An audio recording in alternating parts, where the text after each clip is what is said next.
శ్రీ గురుభ్యో నమః. శ్రీమాత్రే నమః. ప్రేక్షకులందరికీ ధన్యవాదాలు తెలియజేస్తూ ఈ వారం రాశి ఫలితాలు తెలియజెప్పుకుందాము. ముందుగా గ్రహస్థితులు. మేషంలో కుజుడు, వృషభంలో గురువు, మిథునంలో బుధ రవి శుక్రులు, కన్యలో కేతువు, ధనస్సులో చంద్రుడు, కుంభంలో శనిగారు, రాహు వచ్చేసి మీనరాశిలో. గ్రహస్థితులు ఈ విధంగా ఉండగా వారాంతంలోకి వెళ్ళేటప్పటికీ చంద్రుని యొక్క స్థితి ధనస్సు రాశి నుంచి మీనరాశిలోకి వచ్చి ఉన్నది. అలాగే బుధుని యొక్క స్థితి కర్కాటక రాశిలోకి వచ్చి ఉన్నది. ఈ రెండు గ్రహాలు మాత్రమే మారి ఉన్నాయి.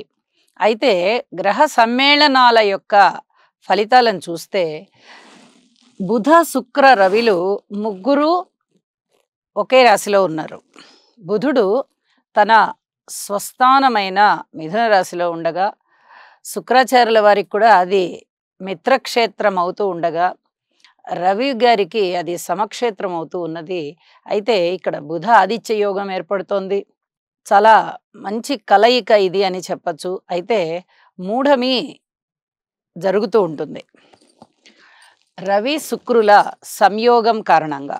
అలాగే వారాంతంలో చంద్రుడు రాహుగ్రహంతో కలిసి ఉన్నారు. కొంచెం మానసికమైన అశాంతి కలగడానికి అవకాశం ఉంది. అది ఏ ఏ రాసుల వారికి అనేది తెలియజెప్పుకుందాము. అయితే అన్ని రాసుల వారు కూడా ఈ చంద్రగ్రహ స్తోత్రాలు, రాహుగ్రహ స్తోత్రాలు పఠించడం అనేది చాలా చాలా మంచిది. ఇక దృష్టుల విషయానికి వస్తే శనిగారి యొక్క దృష్టి కుజుని మీద ప్రసరిస్తూ ఉన్నది. ఇది రాజకీయంగా అలజడులు, ఎండ వేడిమి, ఈదురుగాలులు, అలాగే ప్రయాణాలలో ఇబ్బందులు, వాహనాలతో కొంచెం ఇబ్బందికరమైనటువంటి పరిస్థితులు ఏర్పడడం, వాహన ప్రమాదాలు, రోడ్డు ప్రమాదాలు ఇలాంటివి ఉండడానికి అవకాశం ఉంటూ, ముఖ్యంగా ఈ పోలీస్ వ్యవస్థ పైన ఎక్కువగా దృష్టి పెట్టవలసినటువంటి పరిస్థితి కనబడుతూ ఉంటుంది. పోలీస్ వ్యవస్థ కొంచెం ఇదేమన్నా అతలాకుతలం అవుతోందా, ఏమన్నా ఇబ్బందులు కనబడుతున్నాయా, శాంతి భద్రతలకి లోపం కనిపిస్తోందా అనే పరిస్థితులు చాలా స్పష్టంగా కనబడుతూ ఉంటాయి. అంటే అల్లర్లు, అలజళ్ళు ఇలాంటివి ఉండడానికి అవకాశం ఉంది. అలాగే గురువుగారి యొక్క దృష్టి కేతువు గారి మీద ప్రసరిస్తూ చక్కటి ఆధ్యాత్మిక చింతనని పెంచుతూ ఉంటుంది. అలాగే దైవ బలాన్ని ఇస్తూ ధనం యొక్క పెరుగుదల కూడా ఉండే అవకాశం ఉంది. ఇది ఏ ఏ రాసుల వారికి అనేది మనము అన్ని రాసుల గురించి చెప్పుకునేటప్పుడు రాసుల్లో చెప్పుకుందాము. ఇక వృషభ రాశి. వృషభ రాశికి ఈ వారం రోజుల కాలము కూడా 4 గ్రహాల యొక్క ఫలితాలు చాలా బాగున్నాయని చెప్పచ్చు. రాశిలో ఉన్నటువంటి గురువు గారి యొక్క అద్భుత యోగము, అలాగే ద్వితీయ స్థానంలో బుధ శుక్రుల యొక్క స్థితి, లాభస్థానంలో రాహు గారి యొక్క సంచారము, ఈ 4 గ్రహాలు కూడా చాలా బాగా ఫలితాలను ఇస్తూ ఉన్నాయని చెప్పచ్చు. అన్నిటికన్నా ముఖ్యంగా 4 ప్రధాన గ్రహాలు మన గోచరాన్ని నిర్దేశిస్తూ ఉంటే అందులో 2 గ్రహాల యొక్క ఫలితాలు చాలా అత్యద్భుతంగా ఉన్న కారణం చేత ఈ వృషభ రాశి వారికి అనూహ్యమైన ఫలితాలే ఉంటాయి. అయితే ఇక్కడ ఒక్క విషయాన్ని గమనిస్తూ వెళ్ళాలి. పాపార్గళలో రాహు గారి యొక్క సంచారం లాభస్థానంలో జరుగుతూ ఉన్న కారణం చేత మీకు 100% వస్తాయి అనుకున్న లాభాలు 60-70% మాత్రమే రావడానికి అవకాశం ఉంది. అక్కడ బంధనంలో ఉన్నారు రాహు గారు. కాబట్టి దుర్గ పూజ కంపల్సరిగా చెయ్యండి.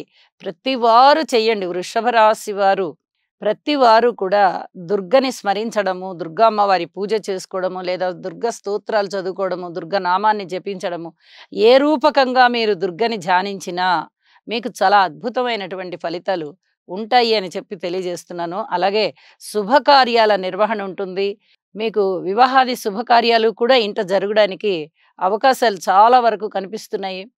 కాబట్టి ఈ విషయం మీద శ్రద్ధ పెట్టండి. కుటుంబములో అనేక రకాల సంతృప్తి వెల్లివిరుస్తూ ఉంటుంది. కుటుంబ సభ్యులందరికీ కూడా చక్కటి ఐకమత్యంతో ఉన్న కారణం చేత చాలా పరువు ప్రతిష్టలు, గౌరవాభిమానాలు పెరుగుతాయి సమాజంలో. ఇది చాలా చాలా చెప్పదగ్గ సూచన అని చెప్పచ్చు.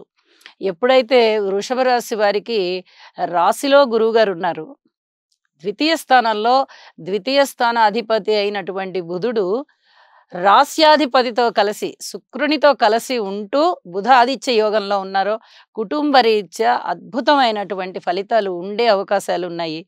కాబట్టి ఇక్కడ జాగ్రత్తగా ఆచితూచి ప్రవర్తించుకుంటూ వెళ్ళండి. మీ కుటుంబం యొక్క పరువు ప్రతిష్టలు ఉన్నత స్థాయికి, ఉన్నత స్థితికి వెళ్ళేటటువంటి అవకాశం కనిపిస్తూ ఉన్నది. అలాగే అన్నదమ్ముల యొక్క సహాయ సహకారాలు కొంచెం తక్కువగా ఉండే పరిస్థితి కనిపిస్తోంది.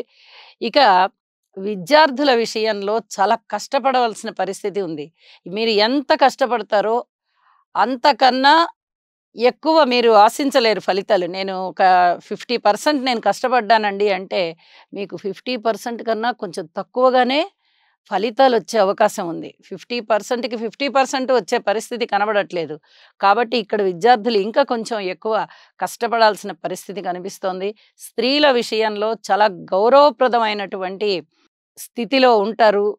గౌరవాన్ని అందుకుంటూ ఉంటారని చెప్పి తెలియజేయడం జరుగుతోంది. ఇక రాజకీయ పరంగా ఉన్నతి ఉంది. కార్మికులు, కర్షకులు, నేత పనివారు, చేతి వృత్తుల వారు ఇత్యాది వారందరూ బావుంటారు. సంతానం వల్ల గూడా చాలా తృప్తిగా ఉంటారు. మీరు భవిష్యత్తులోకి మనం ఇలా ఉండాలి భవిష్యత్తులో అని ఎప్ ఎప్పుడైతే అలా ఆలోచించుకుని ఆ ప్రణాళికలన్నీ సిద్ధం చేసుకుంటారో, ఆ ప్రణాళికలన్నీ కూడా ఇప్పుడు మీకు చక్కటి ఫలితాలనిస్తాయి. ఇప్పటి నుంచే మీరు కార్యాచరణ ప్రారంభిస్తారు. ఇది మీ మానసిక ఉల్లాసానికి కారణమవుతుంది. భార్యాభర్తల మధ్య అన్యోన్యత పెరుగుతుంది. వ్యాపార భాగస్వాముల మధ్య కూడా అన్యోన్యత పెరుగుతుంది. అనేక విధాల మానసిక సంతోషం వృద్ధి చెందుతుంది అని చెప్పి తెలియచేస్తూ ఉన్నాను. ఇక మారిన గ్రహస్థితుల విషయానికొస్తే వారాంతంలో చంద్రుని యొక్క స్థితి కూడా మీకు లాభస్థానంలోకి వచ్చి అనేక రకాలుగా లాభాలను పెంచుతూ పపార్గళలో చంద్రుడు కూడా చెక్కుకొని ఉన్నాడు. కించిత్ మానసికమైన శాంతి తగ్గేటటువంటి పరిస్థితి కనబడుతోంది. అయితే గురువుగారి యొక్క బలం చాలా బాగున్న కారణం చేత ఇక్కడ మీరు అధైర్యపడాల్సిన పరిస్థితి ఉండదు. గ్రహాలన్నీ వాటి ఫలితాలు అవి ఇస్తూ ఉంటాయి. మనము కూడా కొంచెం ఎక్కడన్నా బాగలేదు అన్నప్పుడు దాన్ని పెంపొందించుకునే విధంగా ఉండాలి. ఏదో ఒక విధంగా పరిహారం చేసుకునే విధంగా ఉండాలి.